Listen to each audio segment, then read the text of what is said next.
Merendeiros e merendeiras do nosso amado Brasil, como é que vocês estão? Tudo maravilha? Tudo uma delícia? Bem-vindo ao Sabadão do Merendão, pessoal! Hoje nós vamos falar de fundos imobiliários. Quem diria que um dia o Merenda ia falar sobre isso aqui no canal? Se você gosta do conteúdo do Carlos Merenda, dá o teu joinha, te inscreve no canal, envia esse vídeo para mais pessoas, para que o Merenda fique com mais vontade de fazer vídeos para vocês, pessoal, beleza? Rumo aos 5.000 inscritos no canal do Merenda, falta pouco, eu conto com vocês.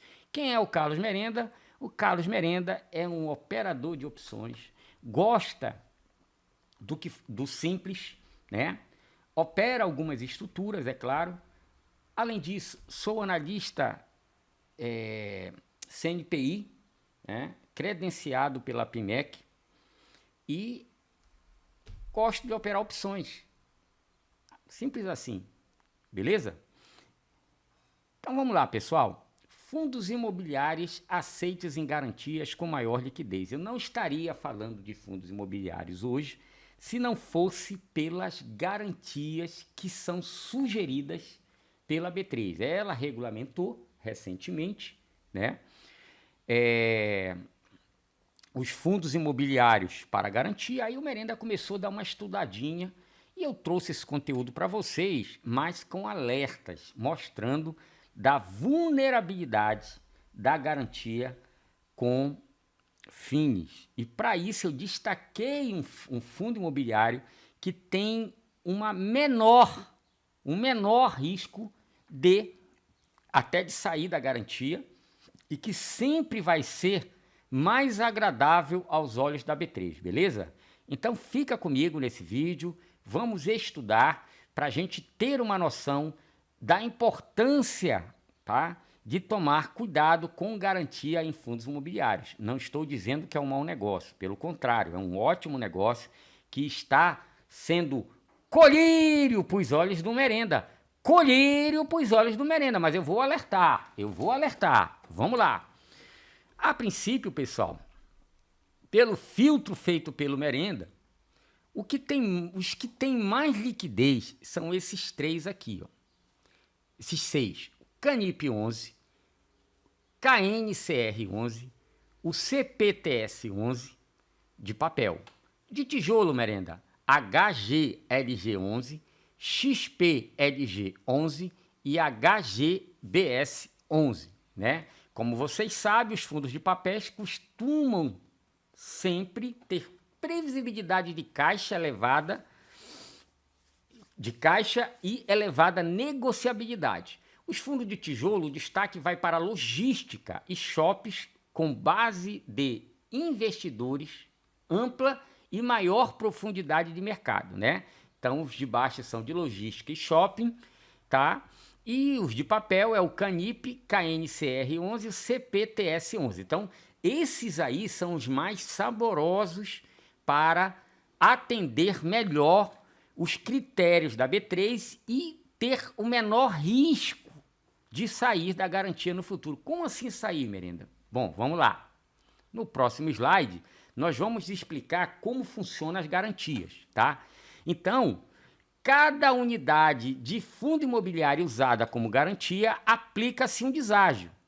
Esse colchão é a proteção da câmara para cobrir oscilações e risco da operação. Veja bem, então a B3 ela também vai dizer o seguinte: tá, eu vou aceitar, porém eu vou aplicar um deságio para ficar uma margem de garantia para que, se tudo der errado, eu consiga estopar esse cara e esse valor que vai ficar na conta dele vai auxiliar no pagamento da dívida caso a operação que ele usou, que ele utilizou, que ele fez, o instrumento que ele usou, que normalmente vai ser opções, quando deu errado, o stop, o dinheiro vai ser suficiente para pagar o prejuízo da operação, ok? Então, quando a gente fala de deságio, pessoal, o que é isso?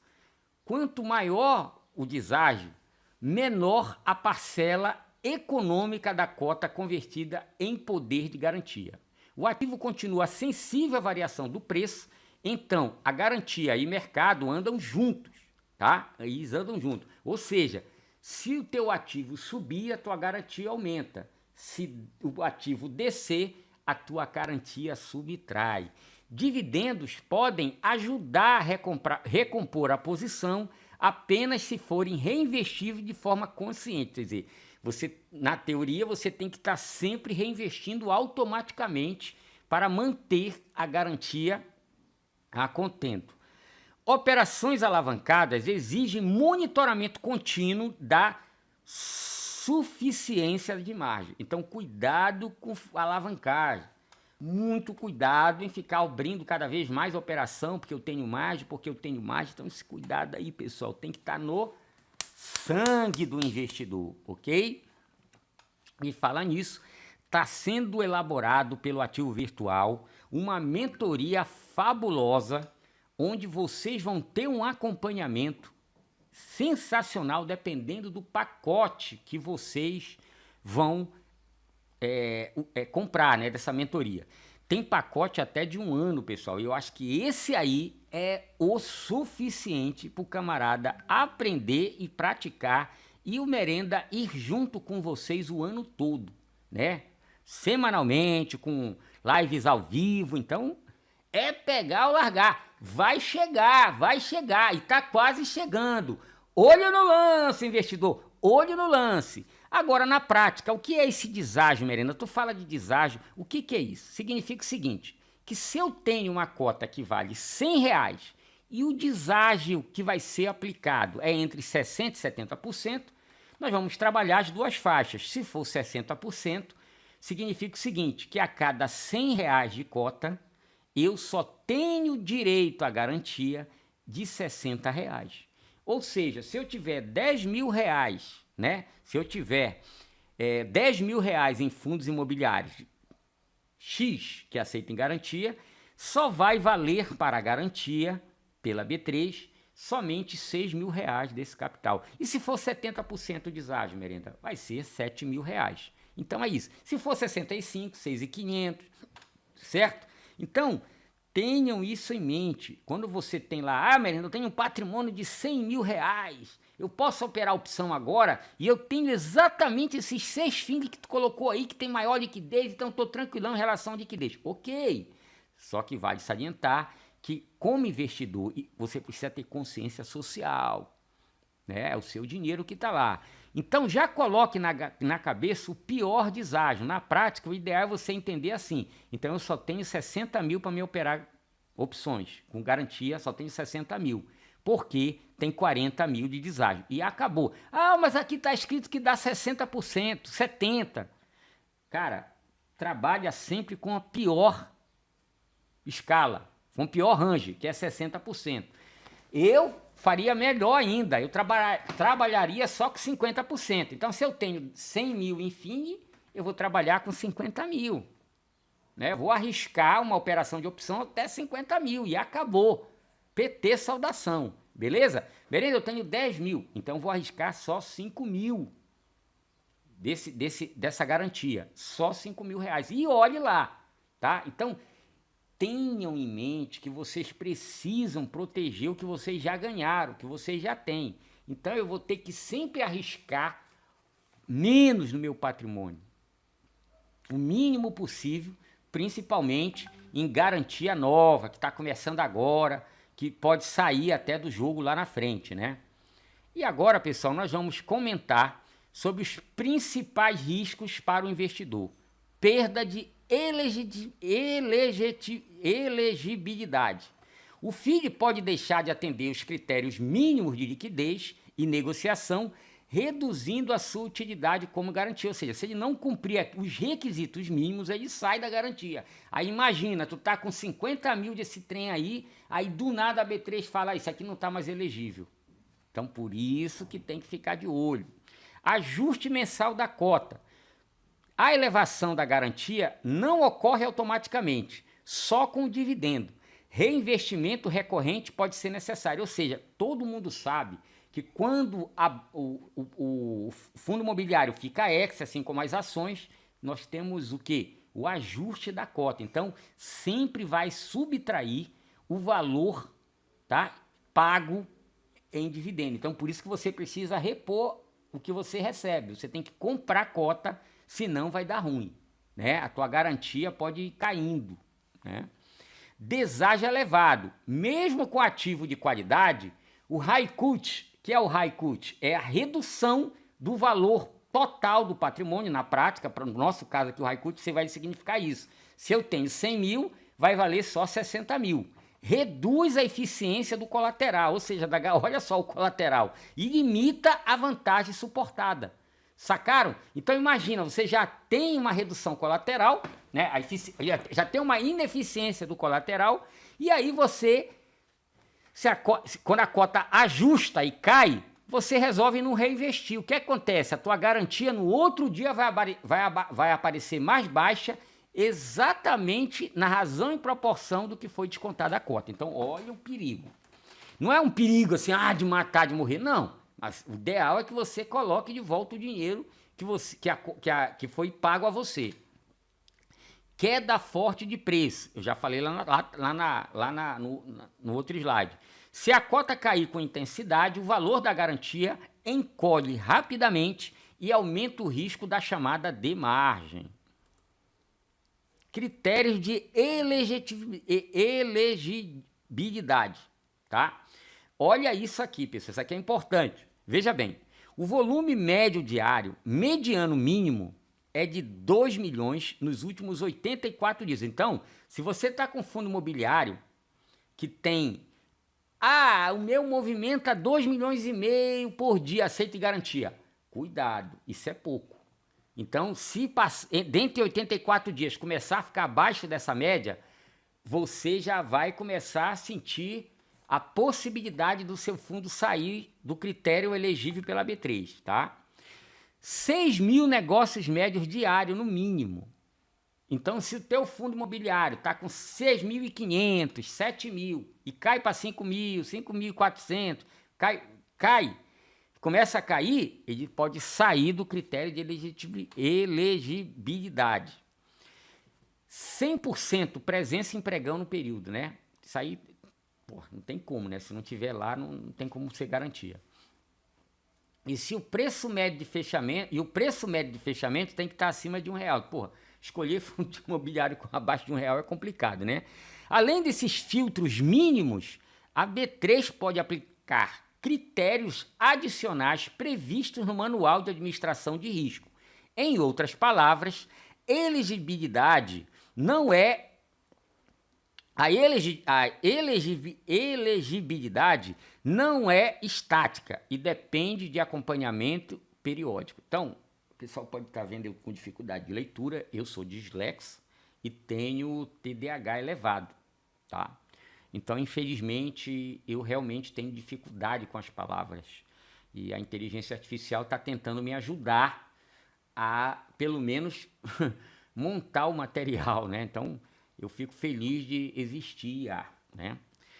Então é só para vocês entenderem porque que nem sempre as palavras vão ser pronunciadas de forma correta nos meus vídeos, né? E em vídeos anteriores.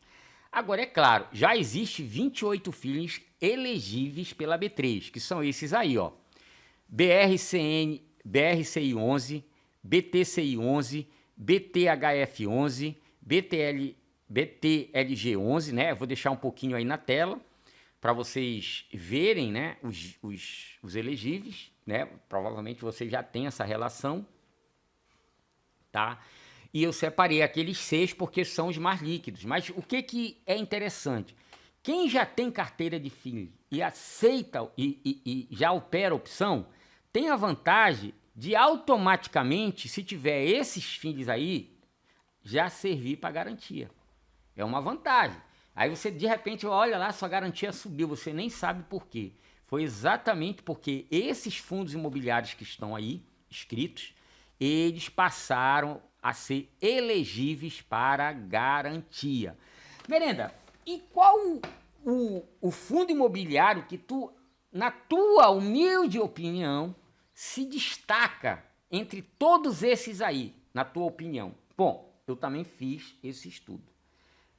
Veja bem, a minha opinião não é a única verdade, tá? Então eu vou mostrar no final. Para finalizar o slide, e eu vou comentar sobre o fundo que eu considero, isso é a minha opinião, cada um considera o que é melhor para si, tá? A minha opinião. A liquidez ajuda, mas não elimina o risco. Ou seja, ganhar garantia, ter liquidez, não elimina o risco. O que elimina o risco é você gerenciar bem o risco da sua operação, tá?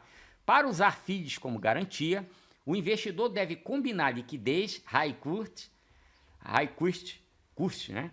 Volatilidade da cota e disciplina de recomposição de margem. Os nomes mais líquidos tendem a ser mais operacionais, mas a gestão do colateral continua sendo diária. Todo dia o cara que opera opção tem que dar uma olhadinha lá como é que está a situação, né? Exceto aquele pessoal que faz a venda de put com vontade de exercer, já tudo certinho, com garantia, tudo certinho, com a quantidade certa para exercer, você não precisa se preocupar com nada, né? Se der exercício, você tem o dinheiro, você vai receber no sábado um aviso da B3 que você foi exercido, tá? da sua corretora, e é só você liquidar a renda fixa. Você tem 2 dias para fazer isso, né? Você pode liquidar na sexta-feira ou na segunda, e o dinheiro da renda fixa está na tua conta, se o CDB no mesmo dia, em alguns CDBs no mesmo dia, outros D1, né? Que é o caso dos LFTS 11, LFTB 11, POSB 11 e entre outros aí, né? Que surgiram o XBCI 11. Então, eu não sei se é XBCI o nome, tem um da XP aí, que também é considerado renda fixa, né?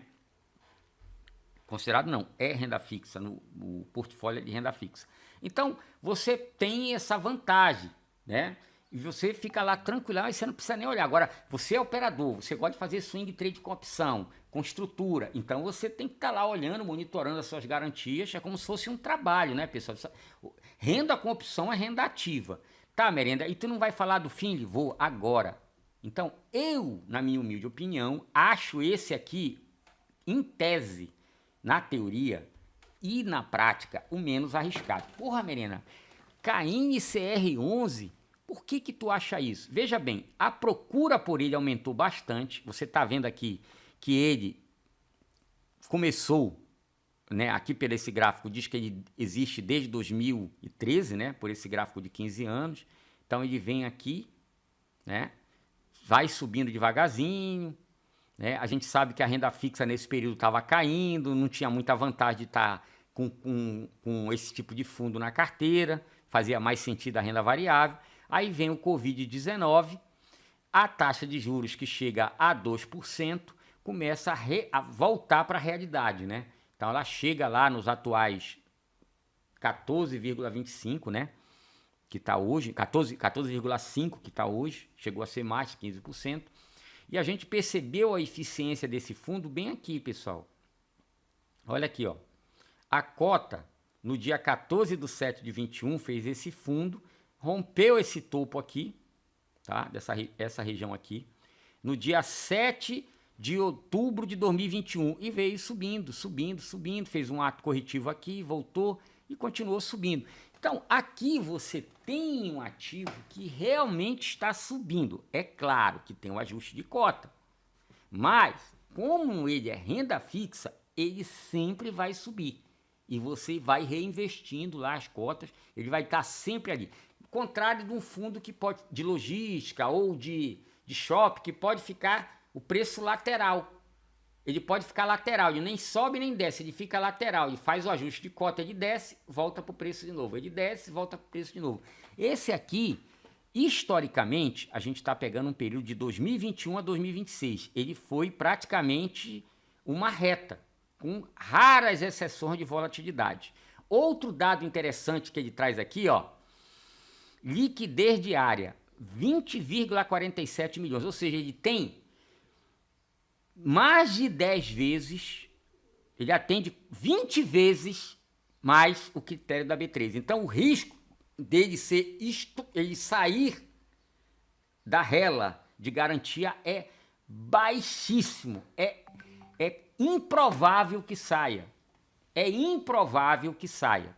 O PVP que está praticamente aqui no 0 a 0, mas a gente tem um DY, pessoal, que compensa pra caramba, aqui 13,31.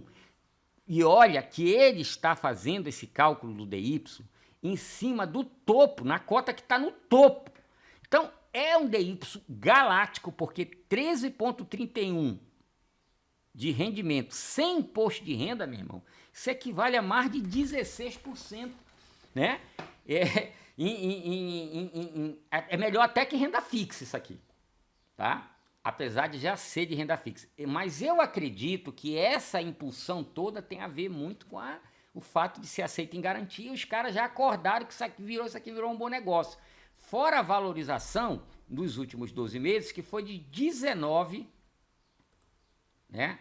Foi de 19,97%, com um DY gigantesco de 13,31 sem pagamento de imposto. Então, esse aqui, para mim, está mais do que suficiente para servir para garantia. E provavelmente o deságio desse deve ser de 70%, não de 60%, né? Porque a renda fixa tem o menor deságio do mercado, tá? E a desvantagem, Merenda, disso aqui? A desvantagem, tá, vou falar mais uma vantagem. Olha o valor patrimonial desse fundo, pessoal, 10,97 bilhões, tá? E olha que coisa linda, a coisa que não é linda, é essa daqui, ó. Isso aqui, ó. A taxa de administração ela é muito alta, mas o fato de estar me pagando 13,31 já é algo que compensa, que vai equivaler aqui a um rendimento de 12%, né? Líquido para mim. Então tá bom, tá ruim, tá? Não tá ruim, beleza? Mas o cara tem que ficar reinvestindo aqui full, tá? Então olha aqui, em 10 anos, a rentabilidade foi de 161%, né? Rentabilidade real foi de 61,24%, tá? Bom, então aqui está aqui um ativo que, na minha humilde opinião, é bastante interessante, né? E vocês podem ver, quando a gente compara ele aqui com os índices, né? Ele está quase que empatando aqui com o Ibov já, né? Eu não vou nem colocar small cap, vou colocar índice de dividendos, que é importante também a gente ter a comparação, né? E IVVB11 também, tá? Então ele está na frente do IVVB11, ele está na frente de... Olha aqui, ele está na frente do CDI, do IPCA, ele está perdendo para o Ibov por besteira, tá? O KNCR 11 deu 34,10 nesse período histórico, né? De 7 do 24 a 5 de 26, é o período histórico de 2 anos que a gente está estudando, e ele só perdeu para esses dois, tá? Para o Ibov, tá? E para o IDIV, beleza? Então, olha que interessante que apareceu aqui. Foi por isso que eu comecei a olhar FIIs, pessoal. Para mim tem que ter a dupla vantagem. Eu tenho que receber um bom rendimento e eu tenho que... Aquilo que eu estou comprando tem que ser aceito em garantia, porque eu sou um operador nato de opções, né? Então, este fundo imobiliário foi eleito por mim, tá? E que eu vejo vantagem para quem é operador de opção e para quem gosta de renda e que já passou dos 60 a 70 anos, porque não faz muito sentido. Para mim que tenho 52, vou fazer 53 em setembro, faz sentido porque eu quero também ter algo que fique caindo dinheiro na minha conta sem eu precisar ficar operando. Eu quero parar de operar esse trem aqui com 60 anos, eu ainda estou me sentindo com vigor, com gás para trabalhar com isso. Mas vai chegar uma hora que vou querer só viajar com a senhora Merenda, full, né? Claro, se eu estiver vivo até lá, né? Bom, pessoal, então é isso que eu queria trazer para vocês. Queria agradecer a todos que ficaram até o final do vídeo. Vem outro vídeo muito bacana que eu quero fazer sobre a comparação entre o BOVA, BOVV11 e BETER11. Os 3 ativos que a gente pode operar opções, ou que podem servir de garantia para operar opções, mas com uma vantagem fabulosa do BETER11. Vantagem qualitativa e quantitativa, tá? Bom, muito obrigado. Fui, que vocês estão com a vida ganha. Valeu, pessoal!